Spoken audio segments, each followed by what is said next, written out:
Alors, pour moi, au départ, c'est une présentation extrêmement générale hein, que je voudrais vous faire. J'ai été chef du service d'ORL de Reims pendant de nombreuses années, après avoir fait 20 ans de mon activité à Marseille, ce qui fait que vous entendrez parler du Vieux-Port et de l'hôpital Nord dans mon exposé, parce que c'est là-bas que j'ai appris toutes les bases de ce que j'ai pu transférer à Reims. Je vais vous parler un peu de ce qu'on a pu faire depuis une vingtaine d'années à Reims qui concerne l'angle ponto-cérébelleux. Et pour bien resituer les choses, j'avais décidé de vous présenter une histoire de la voie rétro-sigmoïde et de l'endoscopie de cet angle pour qu'on soit bien en place dans l'histoire. Alors la flèche, c'est ça. Voilà. Alors l'angle ponto-cérébelleux, je ne vous ferai pas l'injure de vous l'expliquer anatomiquement, simplement pour vous dire que c'est un espace virtuel très, très serré, très caché. Ce petit espace qui est juste en arrière de la face postérieure du rocher, qui est coiffé par la tente du cervelet en haut, et puis qui est occupé par cette masse cérébelleuse, et puis plus en dedans par le tronc, et qui est parcouru par de nombreuses artères et de nombreux nerfs, qui en fait une région finalement très fermée, très cachée, très difficile d'accès, avec des organes en avant fonctionnels, la cochlée et le labyrinthe intrapétreux, avec aussi un drainage veineux qui vous sera expliqué un peu plus loin, avec le sinus sigmoïde qui fait barrage à ce qu'on pénètre directement dans cet angle-là. Donc c'est un espace en fait virtuel, et je voudrais vous raconter l'histoire de ceux qui ont su l'ouvrir et puis y introduire un endoscope et puis y travailler. Alors, que se passe-t-il dans les temps reculés de l'Antiquité à 1900 dans cette partie-là du cerveau? En gros, la chirurgie se dissout dans les complications infectieuses. Quand on regarde l'autologie, que je connais bien, par exemple, l'histoire de l'autologie, jusqu'à l'arrivée des antibiotiques, en fait, il faut bien voir que nos anciens ont parfaitement décrit les choses, mais tout était submergé par la surinfection, les destructions infectieuses, et on se contentait de drainer jusqu'à ce que les antibiotiques drainent à notre place. Alors à Reims, puisque nous venons de Reims où la récolte a été bonne, hein, on est très fiers et à la fois un peu discrètement fiers d'un Eugène Doyen extrêmement sulfureux qui, vous voyez, en 1902 déjà faisait l'extirpation du ganglion de Gasser par une névrotomie rétrogassérienne. Voilà une image de son traité qu'il avait publié en 1902. Vous voyez que déjà les Champardonnais ne s'étaient pas trompés parce qu'il était sulfureux, il a été pourchassé pour des faits compliqués, pas très éthiques. Et la presse ardennaise l'avait violemment déjà critiqué. Mais enfin, on n'a rien inventé, puisqu'au début du siècle déjà, un chirurgien et un Rémois allaient chercher le ganglion de Gasser avec les complications et les taux de survie que vous imaginez. Plus sérieusement, si vous voulez, cette chirurgie de l'angle pontocérébelleux, elle va s'ouvrir très très lentement. Les premiers volets datent de 1900.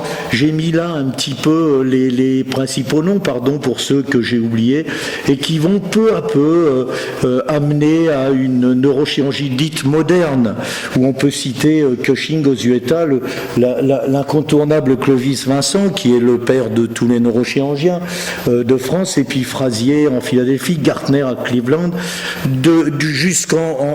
À partir de 1950, ils vont commencer à faire des volets et accéder à cet angle pontocérébelleux fermé par de grands volets postérieurs, et Cushing lui-même disait l'angle pontocérébelleux, c'est le coin sombre de la chirurgie. Et souvenez-vous, pour ceux qui ont passé l'internat en 80 et voire avant, le neurinome de l'acoustique était dans la question hypertension intracrânienne, ce qui en ferait une grave faute aujourd'hui si on reposait la question, parce qu'on faisait des diagnostics absolument tardifs. Donc c'était vraiment un coin sombre jusqu'au moins 1950.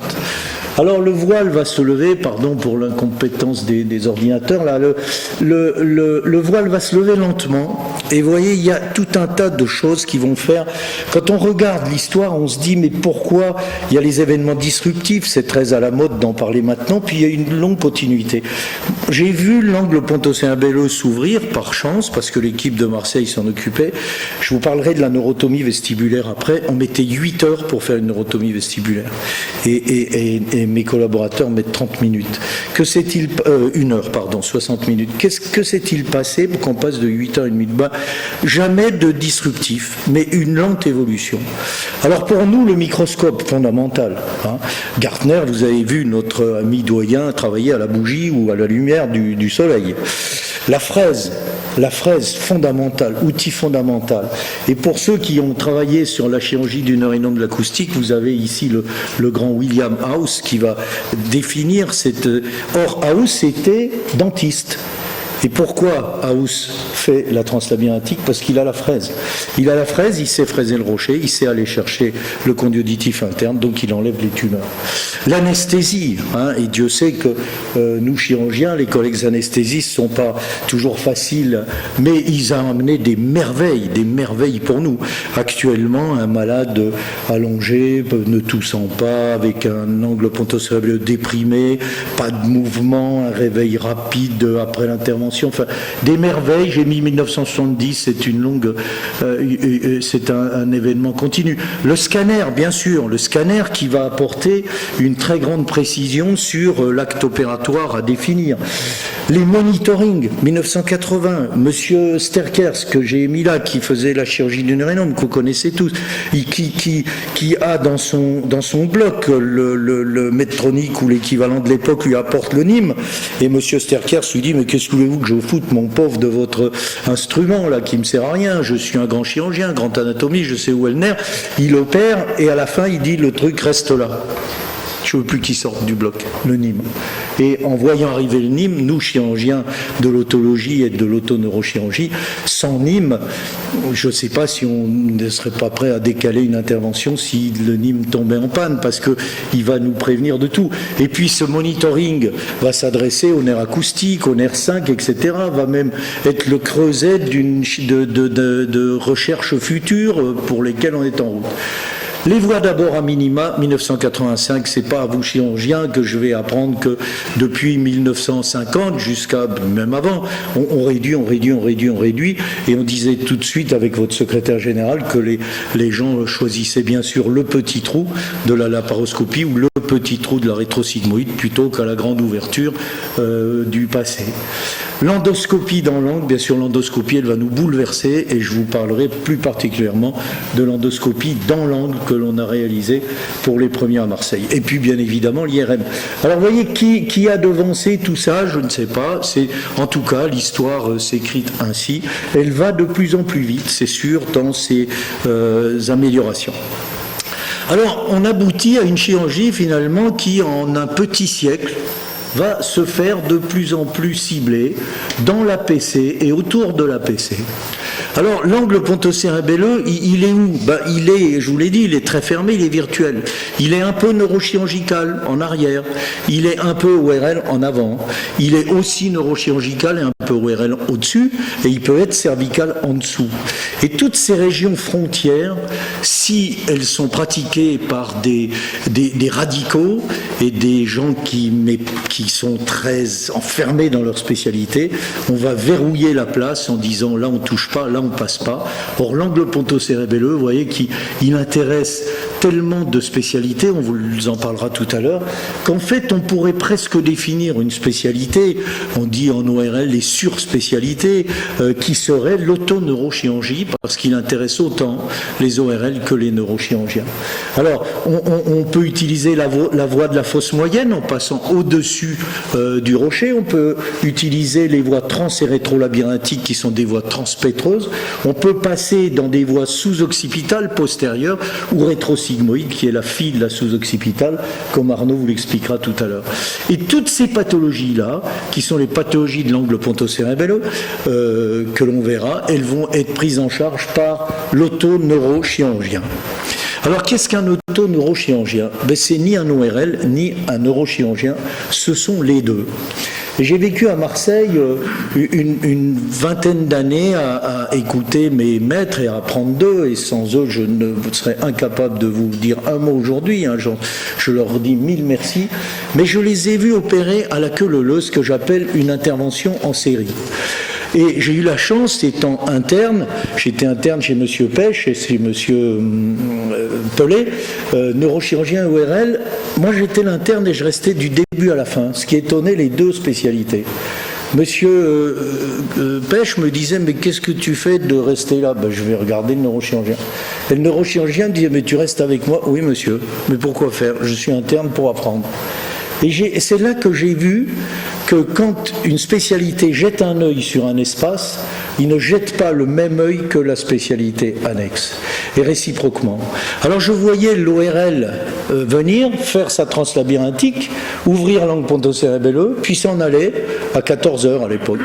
Et puis le neurochirurgien arrivait, parfois il y avait un petit trou d'un quart d'heure, et puis le neurochirurgien travaillait, et il était parfois bloqué parce qu'il avait l'interdit de fraise. Et il s'ennuyait à aller chercher le bout du 5 parce qu'il suffisait de mettre un petit coup de fraise, mais le neurochirurgien ne mettait pas la fraise, il aurait fallu rappeler l'ORL. Et je me suis dit que si un jour j'étais grand, et je ne suis pas sûr d'y être arrivé, je ferais tout pour qu'on ne travaille plus en série, mais qu'on travaille en parallèle. Parallèle, ça veut dire l'un fait ce que fait l'autre. Et l'un apprend à l'autre, l'autre apprend à l'un. Et pour ça, je ne veux pas vous le dire, mais ce n'est qu'une histoire d'homme, un respect entre les hommes, de leurs valeurs, et une absence de l'ego d'un des deux. Et c'est en ce sens que mon arrivée à Reims a été très agréable pour moi, puisque j'ai été accueilli dans le milieu neurochirurgical par Rousseau à l'époque, Pascal Rousseau, et tous les deux, j'ai pris mes fonctions le lundi, le vendredi, on scellait les bases de ce qui vous est présenté aujourd'hui, c'était il y a pratiquement 18 ans. Alors, cette chirurgie à quatre mains veut dire qu'on s'habille en même temps, on enlève les gants en même temps. Ce que fait l'un, l'autre le fait. Vous verrez tout à l'heure un jeune ORL, un jeune neurochirurgien, je ne sais pas qui fait. Les deux font en même temps et l'un fait ce que fait l'autre. Ce qui permet des interventions au milieu adapté pour l'instrumentation, pour le suivi, pour l'anesthésie, pour tout. Des indications, vous avez un double regard. La seule obligation que l'on a, c'est vis-à-vis du malade, nous nous sommes obligés à avoir qu'un seul médecin référent par patient. Parce que j'en ai vu des complications, j'en ai vu des paralysies faciales. Quand vous avez un neurochirurgien qui fraise et l'ORL qui passe et qui se salue même plus ou moins dans le même objectif, ce qui n'est peut-être pas le cas à Marseille, mais la complication, elle appartient forcément à l'autre. Et le patient, il ne sait plus où il en est. Il ne sait plus où il en est. Donc, on a un seul médecin référent pour le patient. Le patient qui nous consigne ne s'adresse qu'à un du groupe. Et puis les suites sont assurées sous l'autorité du référent. Donc une seule équipe, un seul médecin correspondant. C'est ainsi qu'on a construit cette équipe à Reims, et vous allez les écouter tous, avec le plus vieux sur la droite. Et on a réussi à convaincre nos autorités de tutelle de créer un institut auto-neurochirurgical de Champagne-Ardenne, ce qui a été fait en 2018 avec des passages dans la presse partout, qui réunit bien sûr les ORL, les neurochirurgiens, mais aussi les radiothérapeutes, les radiologues, les anesthésistes et bien entendu les chercheurs, parce qu'une équipe comme celle-là donne beaucoup aux chercheurs qui s'intéressent à cette région-là. Alors je suis très heureux de ça et je pourrais presque m'arrêter là. Je vais quand même vous parler un petit peu plus de l'angle pontocérébelleux et essayer de vous dire comment et quand le chirurgien et l'endoscopie sont arrivés dans l'APC. Ce sont des images que vous allez revoir qui sont l'endoscopie de l'APC, l'angle pontocérébelleux ouvert, et ils seront commentés tout à l'heure largement. Alors pour ça, il faut faire une brève histoire de l'endoscopie pour s'y retrouver, pour savoir où on est l'APC. Depuis Hippocrate, finalement, 400 avant Jésus-Christ, 500 avant Jésus-Christ, Hippocrate, il avait un rectoscope. et il regardait, il faisait une endoscopie rectale. Il le faisait à la lumière du soleil avec divers instruments, et il était en gros, depuis la nuit des temps, l'initiateur de la période du spéculum qui a duré jusqu'à la réelle naissance de l'endoscopie avec Bonnafont et bien entendu Desermo qui est le père de l'endoscopie. Donc vous voyez que pratiquement pendant 2000 ans, bien on peut dire qu'il y a eu une période du spéculum où on a essayé par différents trous d'aller voir à l'intérieur de l'organisme. Naissance en fin du 19e avec Bonnafont et Desormeaux, et puis très rapidement une emballée à partir du moment où trouvé a mis en place l'éclairage distal, je vais vous le raconter, et puis bien entendu Storz, c'est notre collègue japonais qui va faire le premier fibroscope, endoscope trachéal. Alors, la véritable naissance de l'endoscopie, c'est là. 33 Bonnafont, 1855 Desormeaux. Mon maître et ami, le professeur Lejean, était le meilleur historien de l'ORL. Alors, il défend beaucoup Bonnafont, parce que c'est le premier qui a présenté devant l'Académie de médecine l'instrument qui va permettre de regarder au fond du méa acoustique externe, d'essayer de voir le tympan. Et en réalité, si on regarde ce qui lie Bonnafont et Desormeaux, ce sont les premiers instruments où ils vont avoir l'idée de lier l'appareil qui envoie la lumière avec le système optique qui permet d'observer. À partir du moment où ces deux conduits lumineux aller-retour sont liés au même instrument, c'est la vraie naissance de l'endoscopie. Alors Bonnafont, effectivement, fait une présentation devant l'Académie de médecine, et puis il s'en va, il est militaire, il est nommé en Algérie, etc. Et puis Desormeaux va arriver derrière, rapidement, les communications à l'Académie sont beaucoup plus proches que 33 et 55, et c'est moi qui fais le zouave, moi. Et à ce moment-là, il va y avoir une petite bagarre entre les deux, mais le vrai père de l'endoscopie, c'est Desormeaux, urologue, qui va rentrer dans la vessie, et puis Hanecker qui va multiplier les choses. Alors vous voyez, il dit bien, il envoie à l'Académie des sciences en 1855 un mémoire sur l'endoscope, et il dit bien, cet instrument est construit de façon à porter la lumière au fond des cavités à travers une ouverture étroite et à permettre en même temps de distinguer les objets qui s'y trouvent. Il a lié l'éclairage, le retour, et c'est vraiment le père de l'endoscopie. Un peu plus tard, Gustave Trouvé, super intéressant, je vais vite, c'est un ingénieur Gazard, il a construit la société Eureka, c'est un Gazard d'Angers, il travaille avec Eiffel, et il va trouver, quand on lit Trouvé, il a, je sais pas moi, 15 inventions par an, hein, c'est fou. Et lui, il va avoir l'idée de mettre un fil platine au bout de l'endoscope, il va envoyer du courant électrique, le fil platine va devenir incandescent, il va éclairer, il va regarder. L'endoscopie avec l'éclairage distal maintenant est né grâce à Trouvé. À partir de ce moment-là, beaucoup vont s'intéresser à l'endoscopie en général, et l'endoscopie en général va prendre le nom de l'organe que l'on explore. Donc on verra se développer les bronchoscopies, les œsophagaux, les céliaux, les rectaux, les rhinos. J'ai mis quelques noms, là j'aurais pu en citer bien d'autres, Palmer par exemple pour la gynéco, etc. Révolution, disruptif, là, effectivement, bien que John Tyndall ait décrit la conduction de la lumière dans un système optique et fermé avec la réflexion sur les bords, il faudra attendre, en fait, Ikeda et Storz dans les années 1960 pour que arrive la fibre souple, la fibre optique, et puis la lumière froide par Karl Storz. Et à partir des années 65-70, l'endoscopie est là, l'endoscopie moderne telle qu'on la connaît. Alors voilà l'histoire phénoménale de l'endoscopie qui maintenant, mais vous connaissez tout ça, vous avez tous travaillé avec ces fabuleux endoscopes, et qui est toujours en route. Il vous sera peut-être montré tout à l'heure un nouveau petit endoscope de 3 dimensions qu'on utilise là dans l'angle ponto-cérébelleux pour la première ou deuxième fois, qui a avec une image 3D ici et qui nous a absolument emballé et qui pourrait venir concurrencer même la robotique et le robot, tant les images sont belles et qui nous permettent de passer. Donc l'endoscopie moderne a atteint sa maturité, elle a de gros développements encore à faire, elle est d'aujourd'hui. Que s'est-il passé dans l'angle ponto-cérébelleux ? On va déjà regarder la neurochirurgie. On passe le sulfureux doyen et tous les malades drainés là, pour arriver à José Arcé, qui est un de vos anciens correspondant, puisqu'il était membre associé étranger, c'est un Argentin, il vient dans le 11 mai 32, il vient présenter, vous voyez, une endoscopie, les endoscopies cérébrales, c'est un neurochirurgien, mais il ne décrit qu'un seul cas d'endoscopie qui s'est mal fini d'ailleurs, l'endoscopie latérale chez un nourrisson atteint d'hydrocéphalie.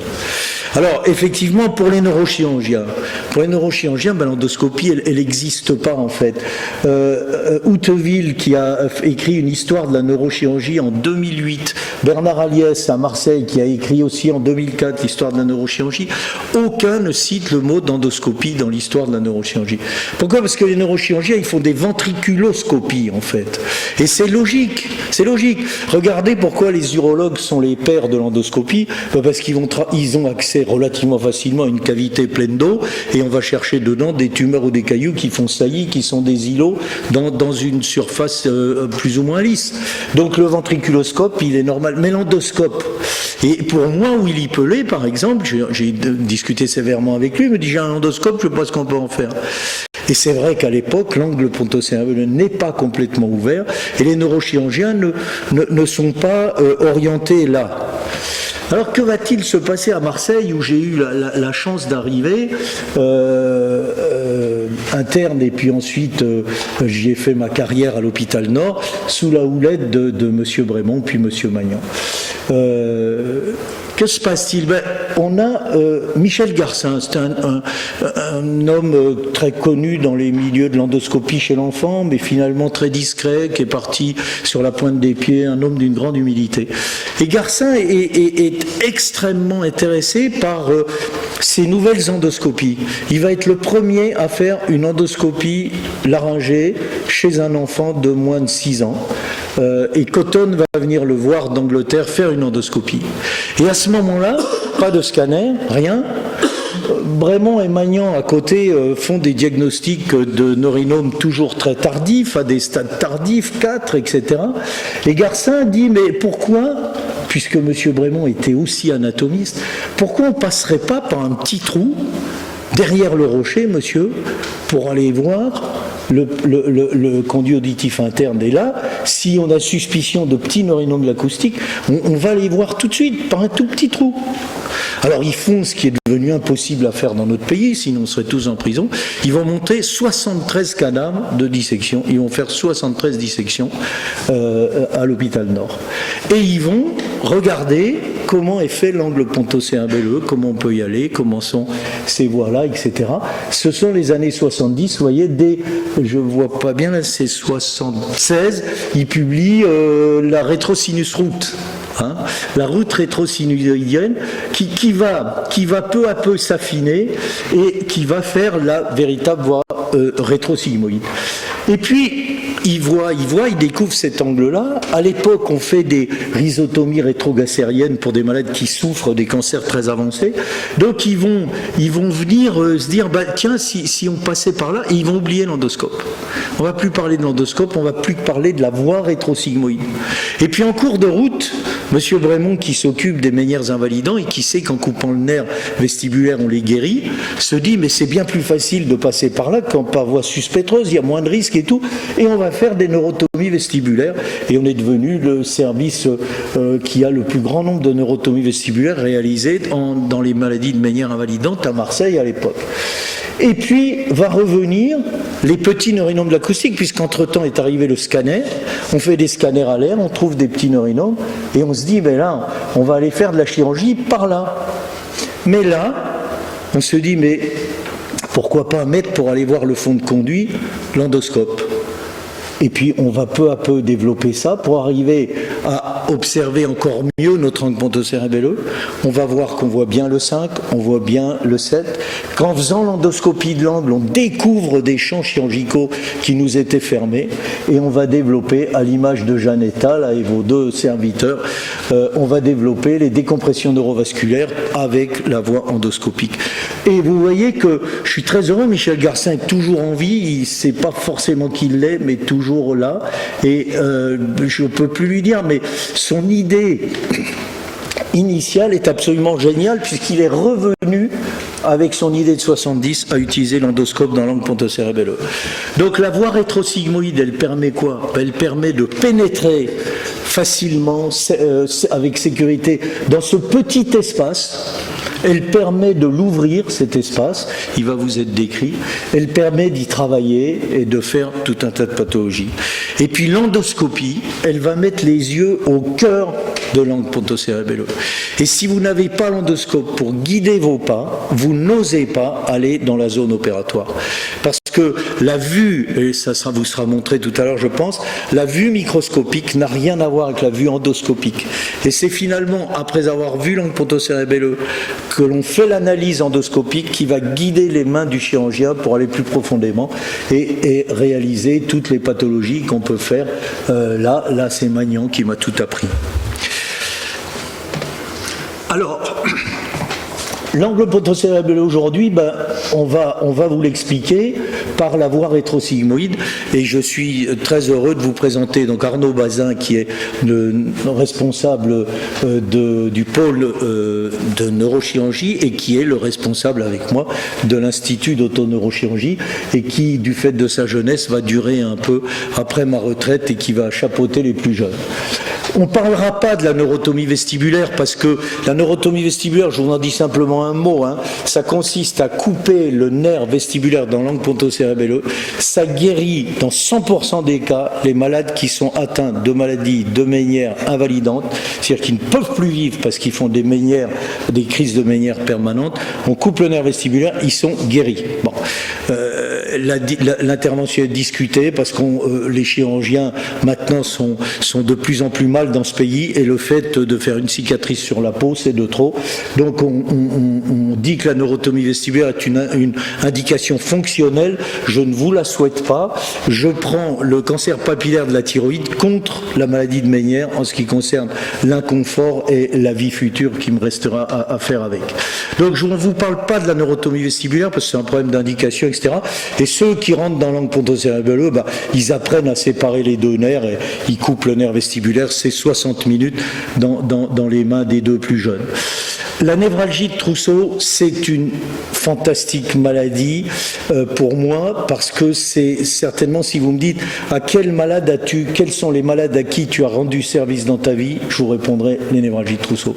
C'est une maladie épouvantable, et les malades qu'on a opérés ont vécu un marathon de souffrance, d'horreur, de tout.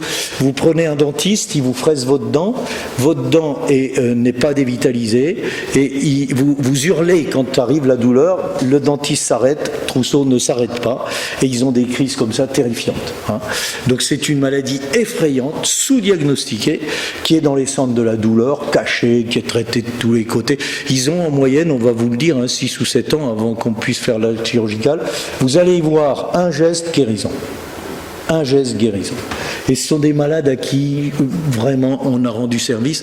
On a eu un suicide, on dit toujours qu'elle est suicidaire, on l'a malheureusement eu. Le spasme de l'hémiphase, alors il vous sera expliqué par Xavier Dubernard, qui est le plus jeune de mes collaborateurs, qui est PHU maintenant, qui va passer sa thèse de sciences, et j'espère qu'il va confirmer en transformant le PHU en PU-PH dans pas très longtemps. En tout cas, tout est prévu au CNU, à Marseille, etc.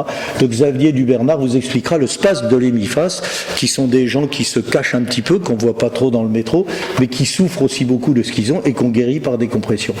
Et puis, si on a le temps, on parlera du neurinome de l'acoustique, avec le management du Golgi jugulaire par voie rétrosigmoïde. On ne viendra pas, puisque vous êtes des chirurgiens, on ne viendra pas discuter des indications, etc., mais des techniques chirurgicales, parce que la voie rétrosigmoïde, elle permet de contourner le Golgi jugulaire. Arnaud vous montrera ça. Et puis Xavier Dubernard fera l'apport de l'endoscopie dans le traitement chirurgical du neurinome de l'acoustique. Alors, je suis surtout très très heureux que ce soit à leur tour d'assurer la suite et puis qu'ils soient déjà suffisamment matures pour vous offrir, j'espère, une très belle séance. Merci à eux en tout cas. Bien, merci beaucoup pour cette introduction absolument brillante qui nous a bien mis en perspective tout ce qu'on va entendre cet après-midi. On peut peut-être poser une ou deux questions rapides, et puis après, vous disiez si on a le temps de voir le dernier truc, mais on aura le temps, il faut absolument, ce sera passionnant. Donc, Richard Villet. Je pensais la poser à la conclusion, mais je voudrais te demander juste une chose. Est-ce que tu n'as pas eu de conflit avec les sociétés savantes, d'une part de neurochirurgiens et d'autre part d'otorino? Je te dis un mot, malheureusement il n'est pas là pour se défendre. J'ai eu le malheur de faire dans ma vie, n'étant ni gynécologue, ni urologue, mais plutôt chirurgien au sens général, et mettre en relation un endroit où on n'était pas deux frontières, on était trois, qui était le pelvis. Et quand j'ai écrit dans un papier noir sur blanc urogynécologie, je me suis fait incendier par la Société française d'urologie. Malheureusement, François Richard n'est pas là, mais est-ce que toi, tu as été incendié par les neurologues alors que tu étais un ORL et tu touchais à de la neurochirurgie?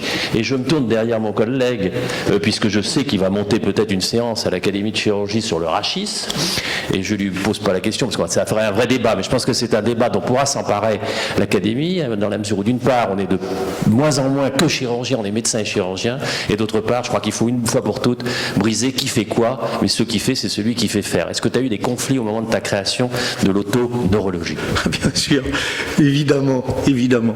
Quand je suis arrivé à l'hôpital Nord, monsieur Canoni, qui était à l'époque chef du service d'ORL, m'a dit « Je t'interdis de faire cette voie-là ». Je lui ai dit « Monsieur, pourquoi me l'interdisez-vous ? Parce que c'est une mauvaise voie pour les malades ou parce qu'il y a simplement un problème de relation entre les hommes? Relation entre les hommes. Alors j'utiliserai cette voie. Bon. Donc premièrement, il faut être un homme libre. Donc je ne me suis pas beaucoup occupé des sociétés savantes pour ça. Mais la courbe de Gauss est parfaite. Quand on lit l'histoire, j'ai parlé de Vincent Clovis, hein, c'est hier. Or, avant Vincent Clovis, il n'y a pas. L'ORL, quand on va en 1900, c'est avec l'ophtalmo. L'ORL d'aujourd'hui, elle n'existe pas. Donc, comment ce sera dans 50 ans? On n'en sait rien du tout. Mais les esprits supérieurs, enfin supérieurs, pas moi dedans, hein, les esprits supérieurs sont au-dessus de ces bagarres-là. Et je le dis souvent, hein, je ne dirai jamais assez merci à Pascal Rousseau, à Arnaud Bazin, de m'avoir accueilli à Reims et de comprendre ça. Ce qui s'est fait, c'est pour ça que j'ai insisté sur Reims, c'est ça, la neurochirurgie, l'ORL et la directrice de notre hôpital, Madame de Ville, qu'on va voir il y a 3 ans avec Arnaud, et à qui on dit, Madame, on va faire un service d'autoneurochirurgie. Pourquoi? Tu l'as deviné, j'ai une suite. Il faut les abriter, des neurochirurgiens qui ne sont pas forcés à l'ouverture, parce qu'on ne sait pas ce que ça va devenir, des ORL qui ne sont pas forcés à l'ouverture, des comptes d'apothicaires qu'on pourrait leur demander. Et Madame de Ville comprend ça, et en ayant créé cet institut d'autoneurochirurgie, ouvert en plus sur l'hôpital et la ville, parce que dans les radiothérapeutes, dans les anesthésistes, dans les explorations fonctionnelles, je n'ai pas détaillé, mais il y a aussi les gens de la ville. Dans la ville de cette mort sur ordonnance, on a une belle unité, et quand une démarche scientifique est en route, vous triez les bons et on laisse sur le côté les méchants, les envieux, les jaloux, les cupides, etc., qui existent naturellement et heureusement. Et si tu veux, la réforme du troisième cycle, c'est pas le débat du jeu, n'est peut-être pas dans cette bonne direction. La réforme du troisième cycle qui fait, si tu veux, cette espèce de recommence sur cette sectorisation n'est peut-être pas. Alors il y a le bon, c'est pas le débat, mais je me tourne vers notre président. C'est un sujet de réflexion sur l'enseignement de la chirurgie. Merci beaucoup. J'ai une question, mais alors avec une réponse courte. C'est cet institut.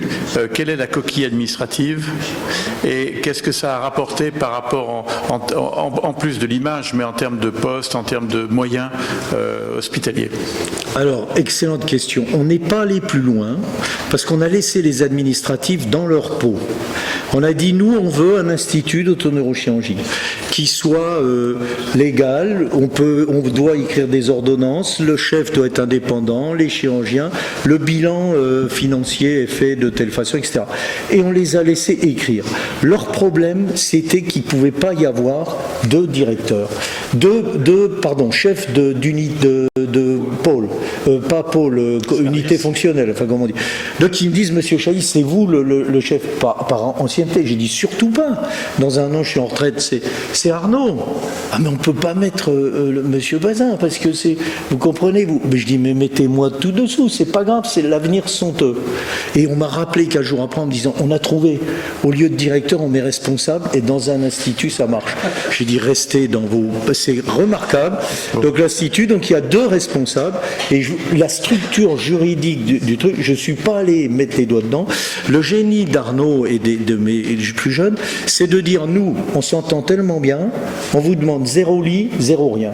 On veut un téléphone, une secrétaire, et cette secrétaire répond uniquement pour l'autoneurochirurgie. Et les lits, on les répartit en ORL, en neurochir. Ils vont construire l'hôpital de demain, ils seront ensemble à Reims. Par contre, il y a un téléphone dédié avec une structure administrative qui est dédiée à nous. Ouais, merci. Et comment tu fais pour la promotion des élèves? Dans quelle sous-section du CNU concourt-il?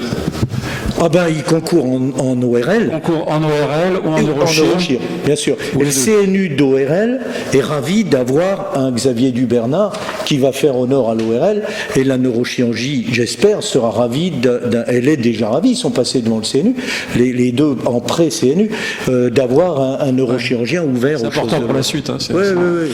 Merci beaucoup. Je pense que on va clore cette première présentation qui a pris un petit peu plus de temps que normalement, mais je pense que c'était vraiment nécessaire parce que vous avez très très bien exposé le problème.